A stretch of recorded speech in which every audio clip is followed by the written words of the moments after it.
கர்த்தரும் உலக இரட்சகருமாய் இருக்கிற இயேசு கிறிஸ்துவின் நாமத்தினாலே இந்த பதிவை பார்க்கிற உங்கள் ஒவ்வொருவரையும் வாழ்த்துகிறேன், வரவேற்கிறேன்.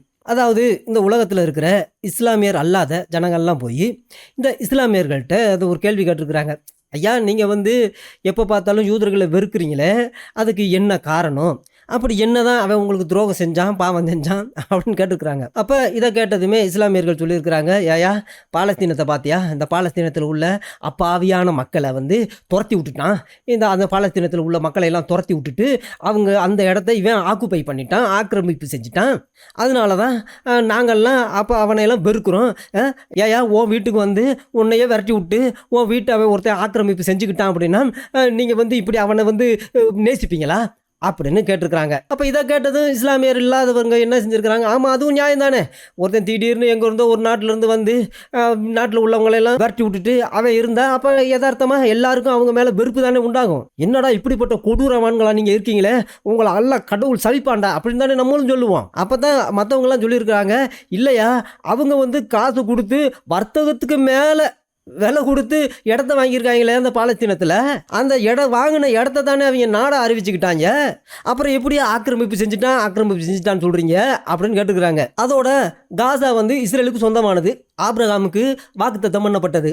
ஆனால் 2005 அந்த காசாவையும் யூத என்ன செஞ்சுருக்கிறான், அந்த பாலஸ்தீனியர்கிட்ட கொடுத்துருக்குறான். நீங்களே அந்த பாலஸ்தீனியர்கள் அப்படின்னு தங்களை சொல்லிக்கிற அந்த அரேபியர்கிட்ட கொடுத்துட்டு இதை நீங்களே வச்சுக்கோங்க, எங்களுக்கு வேணாம் அப்படின்னு 10,000 குடும்பமானு தெரியல யூதர்களை கையை காலை கட்டி அந்த காசாவிலேருந்து தூக்கிட்டு வந்திருக்கான். ஏன்னு கேட்டால் இவங்களோட நம்ம போராட தேவையில்லை, இவங்க தேவையில்லாத ஒரு பிரச்சனை, அவங்க காசாவை வச்சுக்கட்டும், காசாவை வச்சு அவங்க ஒரு சிங்கப்பூர் ஆக்கட்டும், இல்லை மலேசியா ஆக்கட்டும், இல்லைன்னா சூனபதியாக கூட மாற்றட்டும், நமக்கு காசா வேணாம் அப்படின்னு 2005 யூதன் அந்த காசாவை விட்டு பின்வாங்கினான். இது யூதன் செஞ்ச ஒரு மிகப்பெரிய ஒரு மடத்தனம். அப்புறம் இதுதான்டா சாக்கு அப்படின்னு ஈரான்காரன் உள்ளே புகுந்து ஹமாஸை உள்ளே கொண்டு வச்சு சுரங்கம் தோண்ட ஆரம்பிச்சிட்டான். அப்போ திடீர்னு தமிழ்நாட்டிலேருந்து ஸ்ரீலங்காவிலேருந்து புண்ணியவான்கள்லாம் போயிருக்கிறாங்க, எங்கே பாலஸ்தீனத்துக்கு போயிருக்காங்க. அங்கே உள்ள பாலஸ்தீன மக்களை எல்லாம் பார்த்து அவங்க கட்டி பிடிச்சி வலது கணத்துலையும் இடது கணத்துலையும் முத்தம் கொடுத்துருக்குறாங்க. என்னங்க திடீர்னு தமிழ்நாட்டிலேருந்து ஸ்ரீலங்காவிலேருந்து எங்களை கட்டி பிடிச்சி முத்தம் கொடுக்குறீங்க அப்படின்னு கேட்டதும் பார்த்து, என்ன நீங்கள் எப்படி சொல்கிறீங்க, நாங்கள் செஞ்ச துவானால தான் இந்த யூதன் இந்த காசா விட்டு போனான்னு தெரியுமா அப்படின்ட்டாங்க.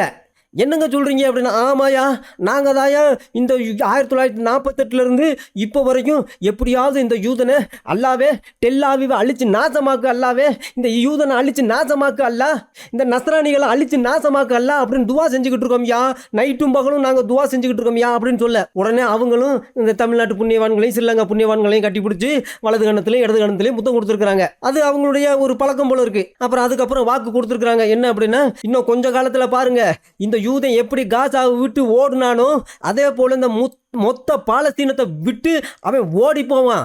இறுதியில் பாலஸ்தீனம் தான் ஜெயிக்கும். ஏன்னு கேட்டால் நாங்கள் பண்ணுற துவா அப்படி, எங்கள் துவாவுக்கு அத்தனை மகிமை உண்டு அப்படின்னு இந்த தமிழ்நாட்டு புண்ணியவான்கள் ஸ்ரீலங்கா புண்ணியவான்களும் அவங்கள போய் இந்த காசா மக்களை அந்த ஹமாஸை ஆற்றி தேற்றி அரவணைச்சி அவங்களுக்கு நல்ல என்கரேஜ்மெண்ட்டான வார்த்தைகளை எல்லாம் சொல்லி, நீங்கள் கவலைப்படாதீங்க, நாங்கள் இருக்கோம், நாங்கள் மட்டுமா இருக்கோம், உலகம் முழுவதும் 200 கோடி ஜனங்கள் உங்களுக்காக நாங்கள் துவா செஞ்சுக்கிட்டு இருக்கிறோம். இன்னும் கொஞ்சம் நாளில் பாருங்கள் லண்டனில் என்ன நடக்க போகுதுன்னு பாருங்கள், ஐரோப்பிய கண்ட்ரியெல்லாம் என்ன நடக்க போகுதுன்னு பாருங்க அப்படின்னு சொல்லிட்டு அவங்கள ஆறுதல் படுத்திட்டு வந்திருக்கிறாங்க. இது 2005 நடந்த சம்பவம். அப்ப இதை பார்த்த பாலஸ்தீனியர்கள் எல்லாமே, என்னையா எப்ப பார்த்தாலும் அவங்க மேல குண்டை போட்டுக்கிட்டு இருக்கோம், அவங்கள கடத்திட்டு வந்துகிட்டு இருக்கோம், அவங்கள கற்பழிச்சுக்கிட்டு இருக்கோம், என்னைக்கு தான் யூதர்களை நம்ம நேசிக்கிறது, அவங்களும் மனுஷன் தானே நம்மளும் மனுஷன் தானே, 2 பேரத்தையும் கடவுள் தானே படைச்சாப்புல. அப்போ ஒருவேளை இந்த தமிழ்நாட்டு புண்ணியவான்கள் சொல்கிற மாதிரி இந்த கிளர்ஜிக்கள், இந்த இமாம்கள், இந்த முல்லாக்கள், ஷேக்குகள் அப்படின்னு தமிழ்நாட்டில் நிறைய பேர் இருக்கிறாங்க, அவங்க சொல்கிற மாதிரி இப்போ காசாவை விட்டு யூதன் போயிட்டான், இன்னும் கொஞ்சம் நாளில் எப்படியும் அந்த பலஸ்தீனத்தை விட்டே அவன் அமெரிக்காவுக்கோ கனடாவுக்கோ எங்கேயாவது போயிடுவான், இல்லைன்னா இந்த உலகத்தை விட்ட சூனபதி கூட போகட்டும், அதுக்கப்புறமாவது நம்ம அவங்கள நேசிக்க வேண்டியது ஒரு அவசியம் தானே. அப்போ துவாவுனால முடியாதது என்ன, அப்போ பிரார்த்தனைனால எல்லாமே சாத்தியம். நம்ம எதுக்கு ஆயுதங்களை எடுத்துக்கிட்டு சுரங்கம் தோண்டிக்கிட்டு அவங்கள கடத்திட்டு வந்துக்கிட்டு கற்பழிச்சிக்கிட்டு இருக்குது, அது நல்லதில்லை அப்படின்னு நிறைய பேர் சொல்லியிருக்கிறாங்க. இந்த விஷயம் அந்த 2005 பாலஸ்தீனம் முழுசும், அந்த மிடில் ஈஸ்ட் முழுசும், அரபு தேசங்கள் முழுசும் பரவ ஆரம்பிச்சிருச்சு. ஏன்னு கேட்டால் இஸ்ரேல் தேசத்தில் 20 லட்சத்துக்கும் மேலே அரேபியர்கள் இருக்கிறாங்க, இடம் வாங்கி சொந்தமாக இடம் வாங்கி அங்கே வேலை செய்கிறாங்க. ஏன் IDF இராணுவத்தில் கூட இருக்கிறாங்க, டாக்டராக இருக்கிறாங்க, இன்ஜினியராக இருக்கிறாங்க, அரசியல்வாதியாக இருக்கிறாங்க. அதே போல் யூதன் தான் நமக்கு பாலஸ்தீனத்தில் உள்ளவங்களுக்கெல்லாம் தினமும் வேலை கொடுக்குறான், லட்சக்கணக்கில் அவனை நம்பி தான் நம்ம இருக்கோம். அது போக நமக்கு கரண்டும் கொடுக்குறான், நமக்கு தண்ணியும் கொடுக்குறான். அப்படி இருக்கும்போது இந்த காசாவை விட்டு வெளியில் போயிட்டான், காசாவை நம்மகிட்ட கொடுத்துட்டான். இனிமே ஈரான், ஈராக், சிரியா இப்படிங்கிற இஸ்லாமிய நாடுகள்லாம் ஒன்று சேர்ந்து நம்ம காசாவை சிங்கப்பூரா மாற்ற போகிறாங்க. அதுக்கப்புறமாவது நம்ம யூதனை என்ன செய்வோம், நேசிப்போம் அப்படின்னு சொல்லியிருக்கிறாங்க. ஏன்னு கேட்டால் காசாவை ஈரான்காரன் சிங்கப்பூரா மாற்றுவான் அப்படின்னு நம்பிக்கிட்டு இருந்திருக்கிறாங்க. அப்போ தான் அந்த ஷேக்குகள்லாம் அலர்ட் ஆகிட்டாங்க. அப்புறம் இமாம்கள், முல்லாக்கள் எல்லாம் ஒன்று சேர்ந்து என்ன இப்படி நடக்குது, பாலஸ்தீனத்தில் எல்லாரும் இப்போ சொல்ல ஆரம்பிச்சிட்டாங்க, யூதன் காசாவை விட்டு போயிட்டான், அதனால இனிமேல் அவனோட வம்பு வேணாம், அவனோட சண்டை போட வேணாம், ஒன்றுக்கு ஒன்று ஐக்கியமாக இருப்போம், அவன் தான் நமக்கு எல்லா வித உதவியும் செய்கிறானே அப்படின்னு எல்லாம் சொல்லிக்கிட்டு இருக்கிறாங்களே, இது என்ன அநியாயமாக இருக்குது, அப்போ எப்படியாவது அவங்களுக்கு ஒரு போதனையும் கொடுங்க, இனிமே பாலஸ்தீனர்களும் இந்த யூதர்களோட சேர்ந்து சமரசமாக ஆயிடுவாங்க போல இருக்குது, அப்படி எப்படி ஆக விடலாம், அதெல்லாம் ஆக விடக்கூடாது, எப்படியாவது போதனையை கொடுங்க அப்படின்னு அந்த மிடில் ஈஸ்டில் இருக்கிற அந்த அரேபியர், பாலஸ்தீனத்தில், எகிப்தில் இருக்கிற எல்லா இமாம்கள்ட்டையும், ஷேக்குகள்ட்டையும், முல்லாக்கள்ட்டையும், அந்த கிளர்ஜிகள்கிட்ட எல்லாத்துக்கிட்டையும் அவங்க சொல்லியிருக்கிறாங்க. அப்போ அவங்கெல்லாம் என்ன ஒன்று சேர்ந்து ஒரு போதனையை கொடுக்க ஆரம்பிக்கிறாங்க. அப்போ அது 2008, 2009 அது ரொம்ப பரவலாக விசேஷமாக டிவி சேனல்களில், யூடியூப் சேனல்கள் எல்லாம் பரவ ஆரம்பிச்சிருச்சு. அப்போ கொஞ்சம் கொஞ்சமாக மனுஷனாக வாழ ஆசைப்பட்ட அந்த பாலஸ்தீனியர்களை இந்த இஸ்லாமிய இமாம்கள், ஷேக்குகள் அவங்கள வாழ விடாமல் கடைசியில் எப்பவுமே நீங்கள் பயங்கரவாதிகளாக பிறந்தீங்க, அதனால் பயங்கரவாதிகளாகவே சாவுங்கடா அப்படிங்கிற மாதிரி இதெல்லாம் எதுக்காக நம்ம யூதர்களை வெறுக்கணும், ஏன் அவங்கள நேசிக்கக்கூடாது அப்படிங்கிற விதத்தில் போதனைகள் கொடுக்கப்பட ஆரம்பிச்சது. அப்போ அந்த போதனைகளை தான் இந்த வீடியோவில் நம்ம பார்க்க போகிறோம். முதலாவது இந்த வீடியோ கிளிப்பை நம்ம பார்ப்போம். பார்த்துட்டு அதுக்கடுத்து விளக்கமாக பார்க்க வேண்டியது ரொம்ப ரொம்ப முக்கியம். وإحنا كراهيتنا أو كرهنا لليهود من منطلق عقيدة. القرآن هو اللي بيدعونا إن احنا نكرههم وما نحبهمش. لو أن اليهود تركوا لنا فلسطين خلاص يبقوا حبايبنا؟ لا طبعا، عمرهم ما هيبقوا حبايبنا إطلاقا. عقيدتك في اليهود: واحد انهم كفار، اثنين انهم اعداء، مش اعداء عشان يحتلوا فلسطين، وانما هم اعداء ولو لم يحتلوا شيئا. نحن نعادي يهود حتى ولو اعادوا الينا فلسطين لانهم كفار. هؤلاء هم اليهود باختصار، وإن لنا عندهم نحن المسلمين لثأرا لا والله لن ينقضي إلا باستئصالهم بإذن الله تعالى، لأنهم حاولوا ابتداء قتل نبينا صلى الله عليه وسلم مرات. أعداء المسلمين بعد إبليس هم اليهود. من الذي قال ذلك؟ الله. சரி, இப்போ கொஞ்சம் விளக்கமாக பார்ப்போம். அப்போ இது வேரியஸ் டிவி சேனல்ஸ் 2008, 2009 பரவ ஆரம்பிச்சிருச்சு. அப்போ தான் யூதர்களை குறித்த, யூதர்களை எப்படி வெறுக்கணும், ஏன் வெறுக்கணும், என்ன காரணம் அப்படிங்கிற ஒரு போதனையை எல்லா இடத்துலையும் கொடுக்க ஆரம்பிச்சிருக்கிறாங்க இந்த இமாம்கள். அப்போ முதல்ல எகிப்துலேருந்து ஆரம்பிச்சிருக்கிறாங்க. எகிப்து நாட்டுக்காரன் பாலஸ்தீனை மதிக்க கூட மாட்டான், அந்த நாட்டுக்கு உள்ளே வர விடாமல் 2 மதில் சுவர்களை கட்டி வச்சிருக்கிறான். அப்படி இருக்கும் பொழுது அவங்க பாலஸ்தீனத்துக்களுக்கு போதனை கொடுக்குறாங்களாம். என்ன போதனை கொடுக்குறாப்புல அப்படின்னா, அப்போ அதாவது யூதர்களை வெறுக்கிற ஒரு கலாச்சாரம், யூதர்களை வெறுக்கணும் அப்படிங்கிற ஒரு கலாச்சாரம் நம்முடைய விசுவாசத்தின் அஸ்திபாரம் அப்படிங்கிறாப்புல. அதாவது இஸ்லாத்தின் அஸ்திபாரம் என்ன அப்படின்னா, அதாவது யூதர்களை வெறுக்கணும். நம்ம நினச்சோம் இஸ்லாத்தினுடைய அஸ்திபாரம் யாராக இருக்கும், அல்லாவா தான் இருக்கும். இல்லை அப்படின்னா கண்மணி நாயத்தின் மேலே அஸ்திபாரமாக இருக்கும், இல்லை குரான் புஸ்தகத்தின் மேலே அவங்களுடைய விசுவாசத்தின் அஸ்திபாரம் இருக்கும் அப்படின்னு நம்ம நினச்சோம். ஆனால் அவங்க சொல்ல ஆரம்பிச்சிட்டாங்க என்ன அப்படின்னா, நம்ம யூதர்களை ஏன் வெறுக்கணும் அப்படின்னா, அதுதான் நம்முடைய விசுவாசத்தினே அஸ்திபாரம். யூதர்களை நம்ம வெறுக்கலை அப்படின்னா நம்ம இஸ்லாமியர்களே கிடையாது, நமக்கு விசுவாசமே கிடையாது, நமக்கு நம்பிக்கையே கிடையாது. இஸ்லாத்தின் மேலே நம்பிக்கை உள்ளவனா நீ, இஸ்லாத்தின் மேலே விசுவாசம் உள்ளவனா நீ, அப்போ நீ என்ன செய்யணும், யூதர்களை வெறுக்கணும். நீ இஸ்லாமிய அப்படின்னா நீ யூதனை வெறுக்கணும், அதுதான் அஸ்திபாரம். நீ இஸ்லாமியர் இல்லையா, நீ யூதனை வெறுக்கிறியா, நீ கிட்டத்தட்ட ஒரு அரை இஸ்லாமியன் மாதிரி தான் அப்படின்னு பாலஸ்தீன மக்களுக்கு போதனை கொடுக்க தொடங்கிட்டாங்க. அதான் குரான் இதைத்தாயா சொல்லுது. நம்ம படிக்கிறோமே, நம்ம கையில் வச்சிருக்கோமே இந்த குரான் என்ன சொல்லுது, யூதனை வெறுக்கணும், அவங்கள பகைக்கணும், அவங்கள நேசிக்க கூடாது. யூதர்களை நேசிக்கிறதோ, அவங்கள விரும்புறதோ, அவங்க மேல அன்பு காட்டுறதோ, பாசம் காட்டுறதோ, நேசம் காட்டுறதோ, அவங்கள ஃப்ரெண்டாக்கிக்கிறதோ அந்த வேலையை வச்சுக்கிற கூடாது. ஏன்னு கேட்டா நமக்கு குர்ஆன் தெளிவா சொல்லுது, அவங்கள வெறுக்கணும். வெறுக்கணும் மட்டும் இல்ல, அவங்கள நேசிக்க கூடாது. எப்ப 1400 வருஷத்துக்கு முன்னாடியே இதை சொல்லிருச்சு குர்ஆன்.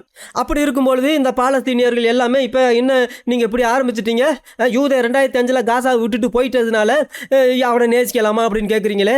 அவங்க நாட்டில் போய் நீங்கள் வேலை செஞ்சால் அவங்கள நேசிக்கணுமா? அவங்க தண்ணி கொடுத்தா அவங்கள நேசிக்கணுமா? அவங்க கரண்ட் கொடுத்தா அவங்கள நேசிக்கணுமா? இல்லை அவங்க நாட்டில் இடம் வாங்குறதுக்கு வீடு கட்டுறதுக்கு அனுமதி கொடுத்தா அவங்கள நேசிக்கணுமா? அதே நேரத்தில் அந்த நாட்டில் இருந்து படித்து ஆளாகி டாக்டர் ஆகி இன்ஜினியர் ஆனால் அவங்கள நேசிக்கணுமா? அவன் என்ன நல்லது செஞ்சாலும் அவனை நேசிக்கிறதுக்கு அப்படிங்கிற ஒரு கலாச்சாரமே நம்ம இஸ்லாத்தில் கிடையாது, இருக்கக்கூடாது. ஏன்னு கேட்டால் குர்ஆன் தெளிவாக சொல்லிருச்சு, அவங்கள நேசிக்காதீங்க, அவங்க மேலே அன்பு காட்டாதீங்க, அவங்கள விரும்பாதீங்க, அவங்கள பகைங்க. இதுதாயா இஸ்லாத்தினுடைய அஸ்திவாரமே. உன்னுடைய விசுவாசத்தின் அஸ்திவாரமே யூதனை வெறுக்கணும், யூதனை பகைக்கணும், அவன் மேல அன்பு பாசம்லாம் காட்டக்கூடாது. அதைத்தானே குர்ஆன் உங்களுக்கு சொல்லி கொடுத்துருக்கு.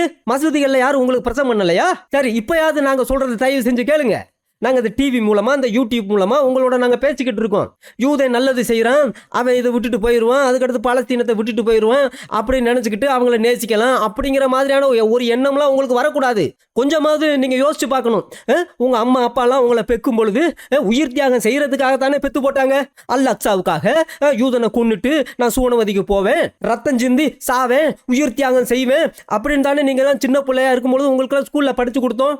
அப்படி இருக்கும்போது காசாவை விட்டுட்டு போன ஒரே காரணத்துக்காக நீங்க இப்ப யூதனை நேசிக்கலாமா அப்படின்னு உங்களுக்கு மனசுக்குள்ள வந்திருக்கே, இது யாரு கொடுத்தது தெரியுமா? இது சைத்தான் கொடுத்திருக்கும். யூதனை ஒருத்தன் நேசிச்சான் அப்படின்னா அவன் சைத்தான் அப்படின்னு போதனை கொடுக்க ஆரம்பிச்சிருக்கிறாங்க. அதையும் பார்ப்போம் இப்ப. لو أن اليهود تركوا لنا فلسطين. இதான் நான் முதல்ல இந்த வீடியோ பார்க்கும்பொழுது ஏதோ சித்த வைத்தியர் ஏதோ மருந்து சொல்றாப்ல அப்படின்னு நான் நினைச்சேன். அப்புறம் தான் தெரியுது இவர் இந்த பாலஸ்தீனியர்கள் கேட்ட கேள்விக்கு பதில் சொல்றாப்ல அப்படின்னு. அதாவது இந்த தமிழ்நாட்டு இமாம்கள் பாலஸ்தீனத்தில் சொன்னது மாதிரி இந்த பாலஸ்தீனத்தை விட்டு யூதன் போயிடுவான் அப்படின்னு சொன்னது மாதிரி, ஒருவேளை பாலஸ்தீனத்தை விட்டு யூதன் போயிட்டா நம்ம அவங்கள நேசிக்கலாமா அப்படின்னு எல்லாரும் கேட்டுக்கிட்டு இருக்கீங்க. இந்த கேள்விக்கு ஒரு அருமையான ஒரு பதிலை நான் உங்களுக்கு சொல்ல போறேன், தயவு செஞ்சு கேளுங்க அப்படின்னு சொல்லிட்டு சொல்லுங்க.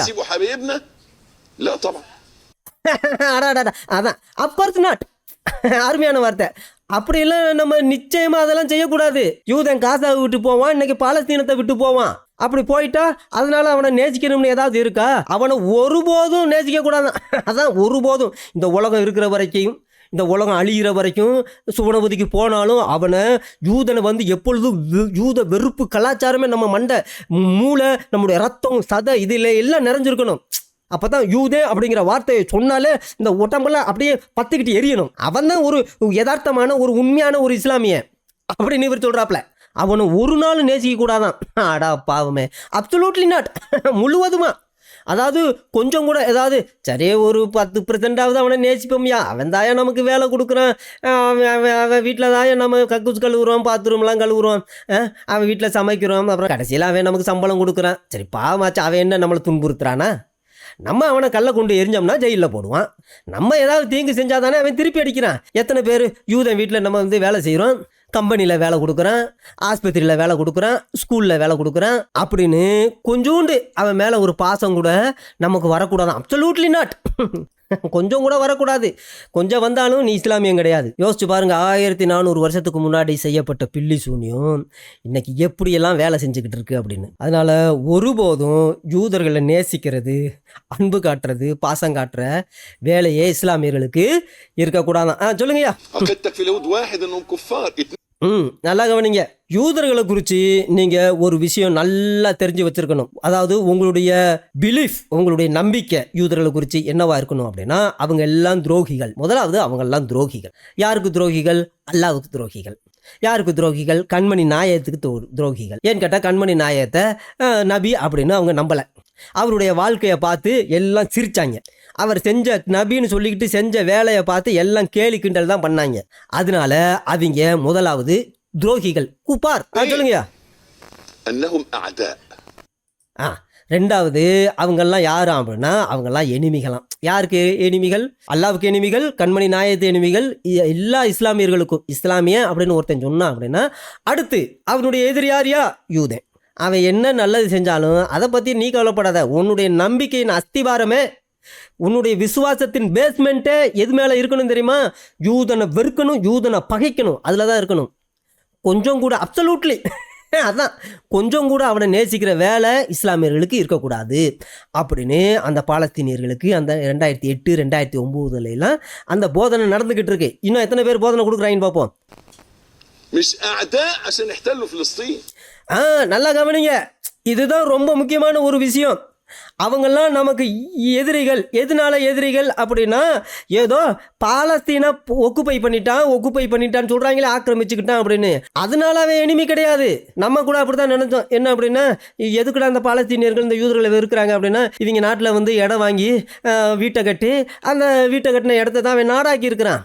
அதனால அந்த போராம தாங்காம தான் அந்த பாலஸ்தீனியர்கள்லாம் இவங்களை வெறுக்கிறாங்க அப்படின்னு நாங்களாம் நினச்சிருந்தோம். ஆனால் அது உண்மை கிடையாது. அதை அந்த புண்ணியவானே சொல்லிட்டாப்புல. என்ன அவங்க எனிமிகள் நாங்கள் சொல்கிறோமே, என்ன பாலஸ்தீனத்தை வந்து அவன் ஒக்குப்பை பண்ணிட்டதுனால அவன் எனிமின்னு சொல்கிறோமா? கிடையாது. எதனாலங்கயா சொல்லுங்கய்யா? அதான், அதாவது ஒரு திங் ஆடா பாவமே, அதாவது அவங்க என்றென்றைக்குமே நம்முடைய எனிமிகளாக தான் இருப்பாங்க. நம்முடைய ஒரு பொருளை, அதாவது ஒரு பொருள் கையில் இருக்கிற ஒரு பொருளை அவை எடுத்துக்கிட்டாலும் எடுத்துக்காமல் போனாலும் அவை என்றைக்குமே நம்முடைய எனிமி தான். பாலஸ்தீனத்தில் இருக்கிற ஒரு கைப்பிடி மண்ணை அவன் எடுக்காட்டாலும் அவன் எடுத்தாலும் அவன் நமக்கு எதிரி தான். அதனால பாலஸ்தீனத்தை அவன் வந்து ஆக்குப்பை பண்ணிட்டான் அப்படி. அதனால தான் நாங்கள் இஸ்லாமியர்களாகிய நாங்கள் அவனை வெறுக்கிறோம் அப்படின்னு சொல்கிறதெல்லாம் பொய். உலகத்துக்கு நாங்கள் அப்படி தான் காமிப்போம். அதாவது என்ன எதுக்குடா வெறுக்கிறீங்க அப்படின்னா அப்போ தானே இந்த உலகத்தில் உள்ளவங்களாம் நம்மளை நம்பணும். நம்ம அப்பாவிகள் அப்படின்னு எப்படியாவது நம்ப வைக்கணும். இங்கே பாருங்க, எங்கள் நிலத்தை எடுத்துக்கிட்டான், பிடுங்கிக்கிட்டான், எங்களை விரட்டிவிட்டான் அப்படின்னு சொல்லும் பொழுது ஐயோ பாவம் அப்படின்னு எல்லாரும் சொல்லுவாங்க இல்லையா? அப்படி சொல்கிறதுக்காக இதை ஒரு எக்ஸ்கியூஸாக இவங்க வச்சுருக்காங்களே தவிர ஆனால் அது உண்மையான ஒரு காரணமே கிடையாது. ஏன்னு கேட்டால் யூதன் அந்த நாட்டை விட்டு வெளியில் போனாலும் அதை பற்றி இவங்களுக்கு பிரச்சனை இல்லை. கடைசி வரைக்கும் அவன் சத்ரு தான், அவன் எனிமி தான். ஏன்னு கேட்டால் அல்லாவின் எதிரி, கண்மணி நாயத்தின் எதிரி, எங்களுடைய எதிரி. அவ்வளோதான், முடிஞ்சு போச்சு. அவன் பாலஸ்தீனத்தில் இருந்தா என்ன, அதை விட்டு போனால் எங்களுக்கு என்ன? பாலஸ்தீனத்தை அவன் ஒக்குப்பை பண்ணிட்டான் அப்படிங்கிறதுனாலையோ பாலஸ்தீனத்தில் அவன் வீடு கட்டி நாடாக்கிட்டான் அப்படிங்கிறதுனால அவன் எங்களுக்கு எதிரி கிடையாது. அது எங்களுடைய பேஸ்மெண்ட் கிடையாது. இயற்கையாகவே எங்களுடைய நம்பிக்கை, எங்களுடைய விசுவாசம் எதன் மேல் கட்டப்பட்டிருக்கு, எந்த அஸ்திபாரத்தின் மேல் கட்டப்பட்டிருக்கு அப்படின்னா யூதனை பகைக்கிற ஒரு அஸ்திபாரத்தின் மேலே தான் கட்டப்பட்டிருக்கு அப்படின்னு தெளிவாக 2008 போதனை கொடுக்க ஆரம்பிச்சுட்டாங்க. இந்த இமாம்கள் பாலஸ்தீனியர்களை கடைசி வரைக்கும் மனுஷனாவே வாழ விடலை. இப்போ வரைக்கும் மனுஷங்களாவே வாழ விட மாட்டேங்கிறாங்க. அதான் இன்னொருத்த சொல்ல ஆரம்பிச்சிட்டாப்ல, போதனை கொடுக்க ஆரம்பிச்சிட்டாப்ல. என்ன நிறைய பேர் கேட்டுக்கிறாங்க, காசா விட்டு போயிட்டான்ல, இனிமேல் அவனை நல்லபடியாக ட்ரீட் பண்ண வேண்டியதானே, எதுக்கு கல்லை கொண்டு எரியணும் அப்படின்னு கேட்டுருக்குறாங்க.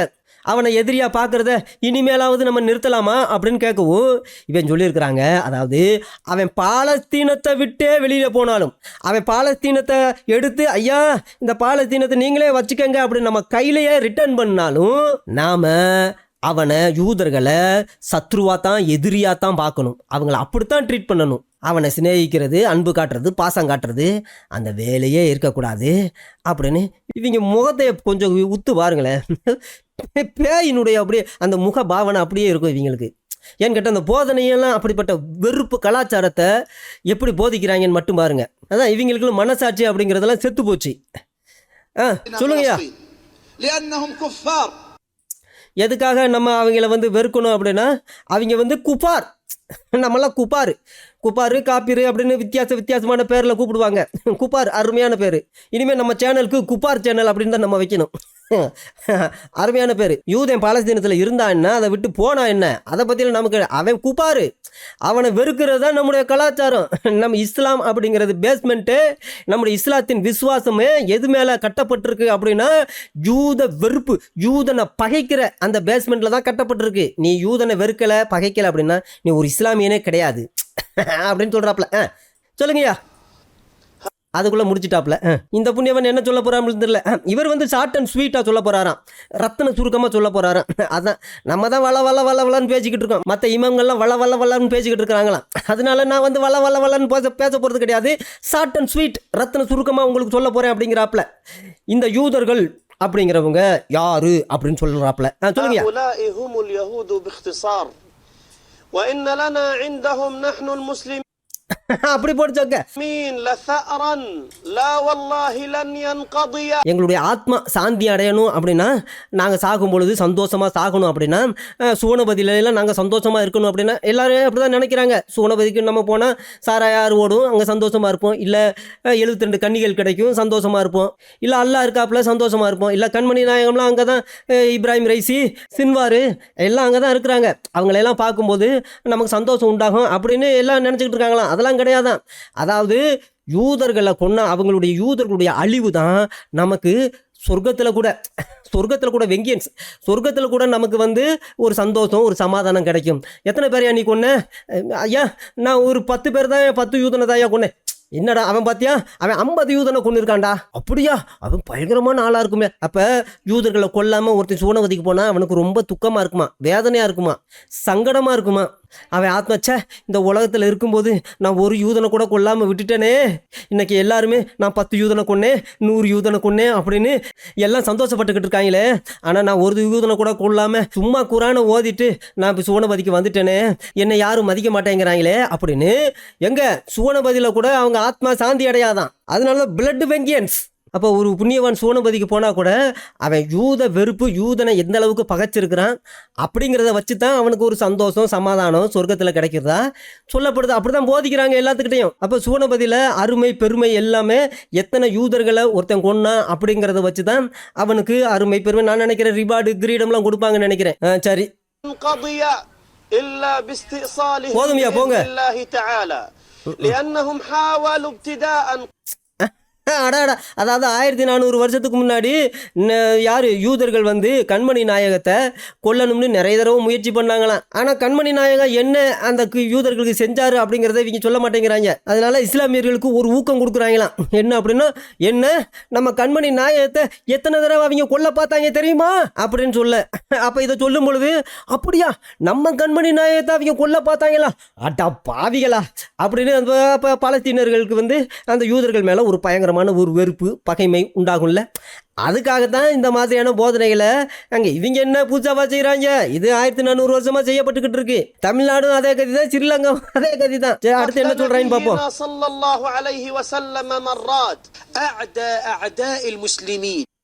அதான் நல்லா கவனிங்க. worst enemy of Muslims இந்த உலகத்தில் பயங்கரமான worst enemy, ஒரு கொடூரமான எனிமி, மன்னிக்க கூடாத, மன்னிக்க முடியாத, ஒரு நாளும் ஏற்றுக்கொள்ள கூடாத ஒரு எதிரி யாரு அப்படின்னா சாத்தானுக்கு அப்புறம், சாத்தான் கூட சொல்லல, சாத்தானுக்கு அப்புறம் யாரு அப்படின்னா இந்த யூதர்கள். அப்ப இந்த இஸ்லாமியர்களுக்கு சாத்தான் அப்படின்னு இவங்க நினைச்சாலே அதுக்கடுத்து இவங்க சிந்தனையில் யூதர்கள் அப்படிங்கிற ஒரு சிந்தனை வரணும். ஏன்னு கேட்டால் ஆஃப்டர் சைத்தான் யாரு யூதர்கள், எதிரிகள் அப்படின்னு வரும் பொழுது சைத்தான் அப்படின்னு நினச்சிட்டாலே யூதர்களை நீங்கள் நினச்சி தான் ஆகணும். எப்படி அல்லாவையும் கண்மணி நாயத்தையும் பிரிக்க முடியாதோ, ஏன்னு கேட்டால் அல்லாஹ் அப்படின்னு சொல்லிட்டாலே கண்மணி நியாயம் ஓர்மை வரணும். சகாதாவே அப்படித்தான், அல்லாஹ் அப்படின்ற அடுத்த வார்த்தைக்கு கண்மணி நாயகம் அப்படின்னு வந்துடணும். அதே போல தான் சைத்தான் அப்படின்னு வந்துட்டாலே அதுக்கடுத்து யூதர்கள் அப்படின்னு வந்துடணும். அப்போ இந்த இஸ்லாமியர்களுக்கு எப்பேற்பட்ட போதனையை இந்த புண்ணியவான்கள், இந்த கேடுகட்ட ஜென்மங்கள் கொடுக்குறாங்க பாருங்க. ஏன்னு கேட்டால் இந்த பகைமையுள்ள கலாச்சாரத்தை 1400 வருஷத்துக்கு முன்னாடி ஆரம்பித்த கண்மணி நாயகம் ஆரம்பித்த இந்த கலாச்சாரத்தை இனி இந்த உலகம் இருக்கிற வரைக்கும் இவங்க என்ன செய்ய மாட்டாங்க, அதை விட மாட்டாங்க, விடக்கூடாது, விட மாட்டாங்க. அதான் சிக்கல். விடக்கூடாதுன்னு இல்லை, இவங்க வந்து இந்த இமாம்கள், ஷேக்குகள் இவங்க எல்லாம் விட மாட்டாங்க. ஏன்னு கேட்டா சொல்லுங்க. இப்லீஸ் ஹுமுல் யஹூத் மன் الذي قال ذلك அல்லாஹ். அடாடா, அருமையான வார்த்தை. அந்த வார்த்தையை கேட்கும் போதே ரொம்ப சூப்பரா இருக்கு. இன்னொருக்கா சொல்லுங்கயா. மன் الذي قال ذلك அல்லாஹ். அல்லாஹ் பயங்கரமான வார்த்தை. இப்படித்தான். ஏன்னு கேட்டா இப்போ அல்லாஹ் தான் சொன்னாரு. யார் சொன்னது அப்படின்னா அல்லாஹ் தான் சொன்னாரு. அப்ப அல்லாஹ் சொல்லிட்டாரு அப்படின்னு சொன்னா இதுக்கு மேல என்ன இருக்கு? ஒரு இஸ்லாமிய கடைசி வரைக்கும் யாரை நம்புவான்? கடவுளை தான் நம்புவான். அந்த கடவுள் யாருன்னு சொல்றாங்க? இந்த கண்மணி நாயகம் உருவாக்குனது அல்லாஹ் அப்படின்னு சொல்றாங்க. சரி, அந்த அல்லாஹ் தான், இவங்க தான் கடைசி. அல்லாஹ் சொல்லிட்டாப்லனா அப்படின்னா அதுக்கப்புறம் வேற ஒரு வார்த்தையும் கிடையாது. அதுக்கப்புறம் வேற யாரும் அந்த எந்த ஒரு அதிகாரமும் கிடையாது, சட்டமும் கிடையாது. அல்லாஹ் சொல்லிட்டாரு. அப்ப சாத்தானுக்கு அப்புறம் அடுத்த இஸ்லாமியர்களுடைய எதிரி யாரு அப்படின்னா யூதர்கள் அப்படின்னு சொல்ல. அப்போ எல்லாரும் அடா பாவமே, என்னையா இப்படி சொல்கிறீங்க, சைத்தானுக்கு ஈக்குவல் ஆக்கி விட்டீங்களே யூதர்களை, அப்படி யார் சொன்னது அப்படின்னு எல்லா இஸ்லாமியர்களும் கேட்டுருக்குறாங்க.